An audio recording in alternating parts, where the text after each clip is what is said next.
Non. Rendez-vous est pris pour l'Amazonie. J'ai peut-être donné la parole à Cyril Ramaphosa avant de conclure.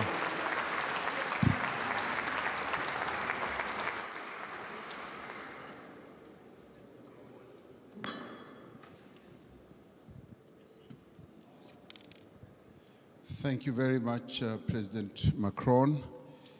Let me start off by saying, President Lula, don't worry, when we have the BRICS meeting, the issue of currency is top on the agenda, so we are going to discuss it. President Macron, I just want to start off on a very positive note in terms of what I think is evolving here.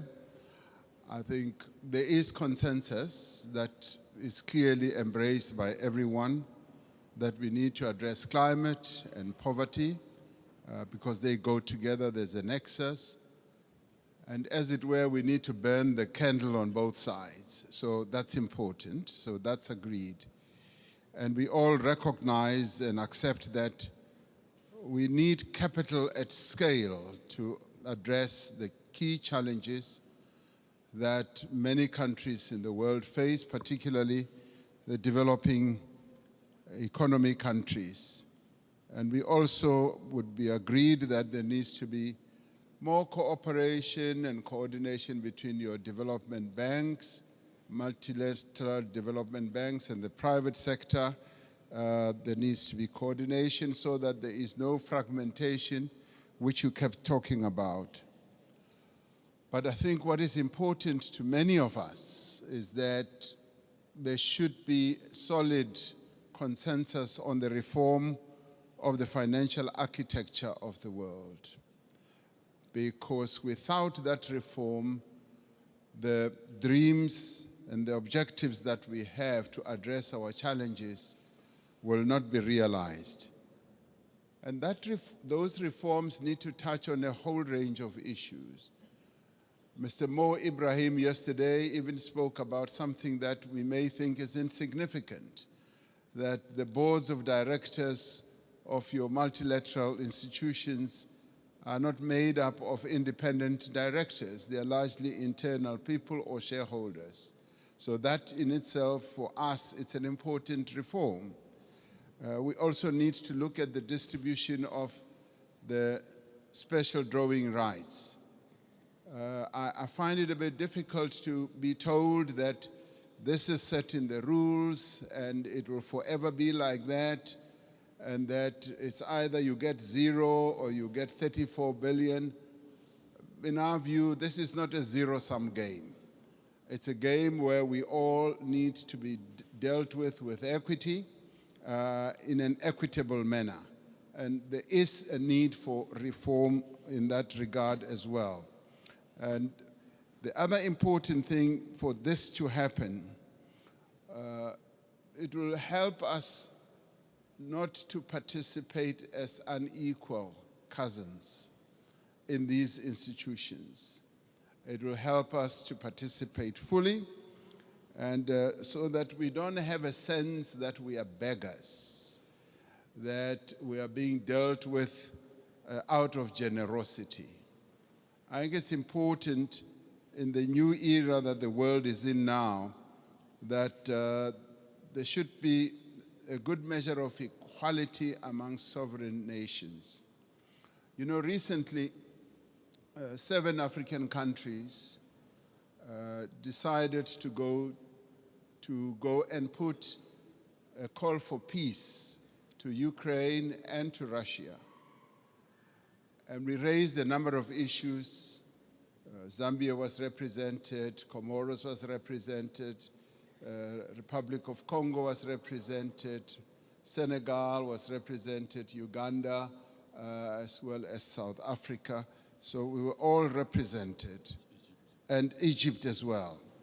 So we were all at one, that even as we were going to address an issue of the war which has had a negative impact on the African continent, which is the rise in prices for food, rise in prices for fertilizers, we were clear that we are not going there as beggars.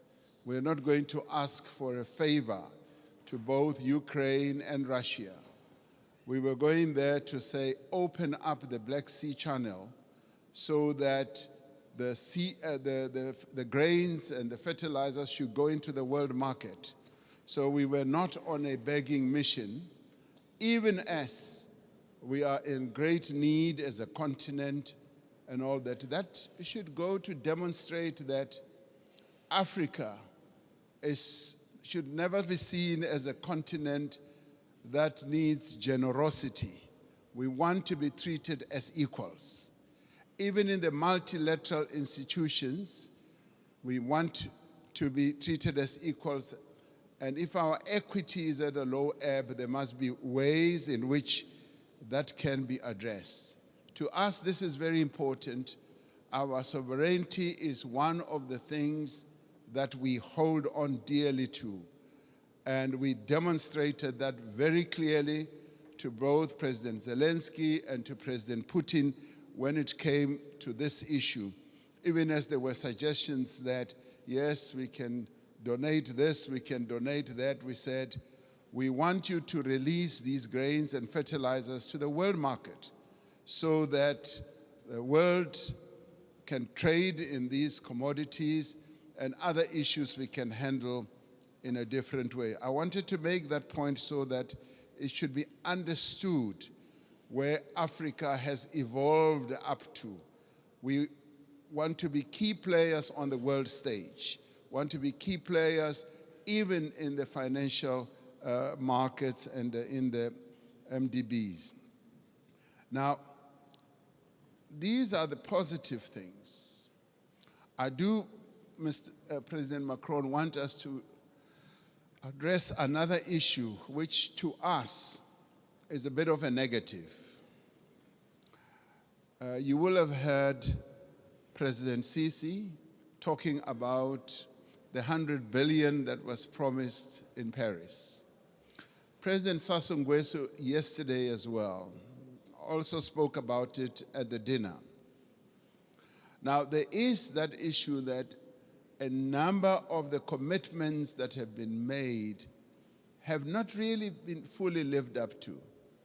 But before I get into details, let me immediately say that we recognize the many initiatives that have been put on the table, and a number of countries here have done so. Germany has gone out of the way to put a number of initiatives, and the US has also done a number of things.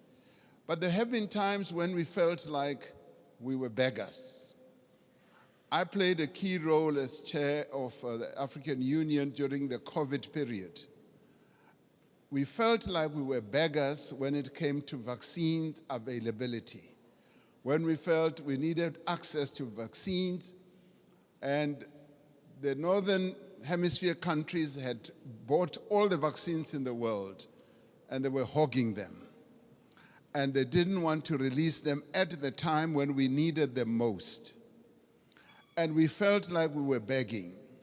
And at times it felt like they would just be droppings from the table, that yes, we will give you that and that.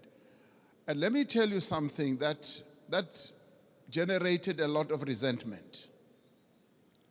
We resented that, and it got worse when we said we want to manufacture our own vaccines.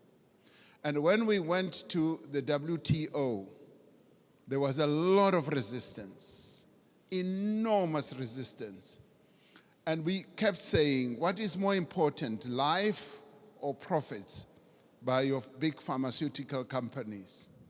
And that too, I must tell you now, generated and deepened that disappointment and resentment on our part, because we felt like life in the Northern Hemisphere is much more important than life in the global South. And these are issues that need to be addressed. And I'm glad that we are all seated here like this, because we've got to get to the heart of these matters and address them. Now, I come to promises that have been made. And Chancellor Schulz was saying, Scholz was saying we've got to walk the talk. Yes, we want to see the talk being walked. President Sassou Nguesso yesterday said at the dinner, $100 billion was promised per year. And he was saying, I've never seen that. And many of us will testify that that $100 billion has never really been made available. And this should stand out as something that needs to be addressed. Because sometimes we sit at conferences like this and say, yes, we'll make this available, and we believe you. We believe you, but now the tire must hit the tar. We must now see action flowing from that. Now, I want to then talk about something very practical. President Sassou Nguesso raised it yesterday. He said he would be happy if flowing from this summit, we do something very practical on the infrastructure side. Having said that 600 million people in Africa do not have electricity, and yet we've got all the resources to generate electricity, particularly the mighty Congo River. And that there have been plans to build a number of power stations that will generate, in my calculation, up to 70,000 megawatts. And he said, and I want to speak in support of this proposal, that to prove that these summits are not summits where we just talk, flowing from the Paris COP as well as others, let us now put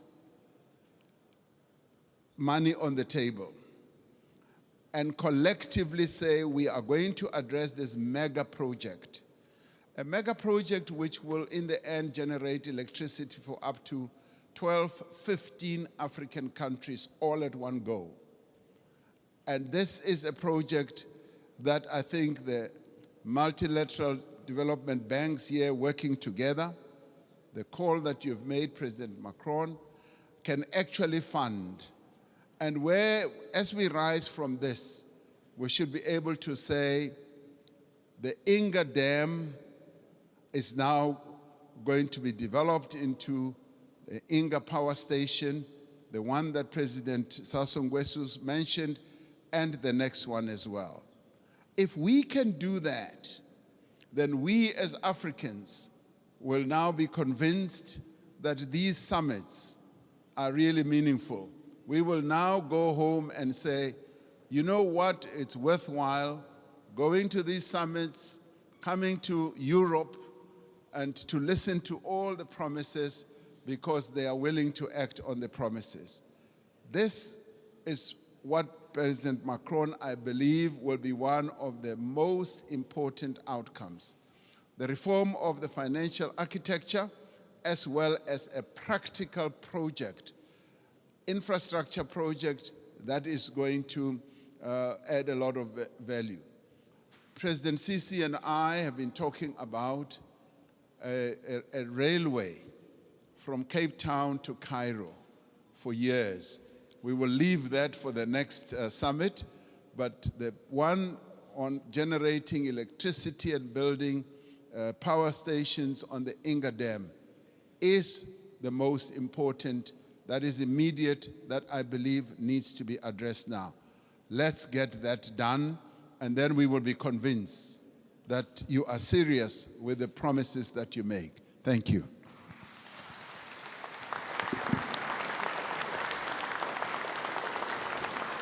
Thank you, Cyril. Thank you, everybody. Mesdames et messieurs les chefs d'État et de gouvernement, mesdames et messieurs, en vos grades et qualités, il est temps maintenant de conclure ce sommet et je vais essayer, après les discussions d'hier, le dîner que nous avons eu et l'échange très fructueux qu'il y a eu ce matin, de faire une conclusion opérationnelle.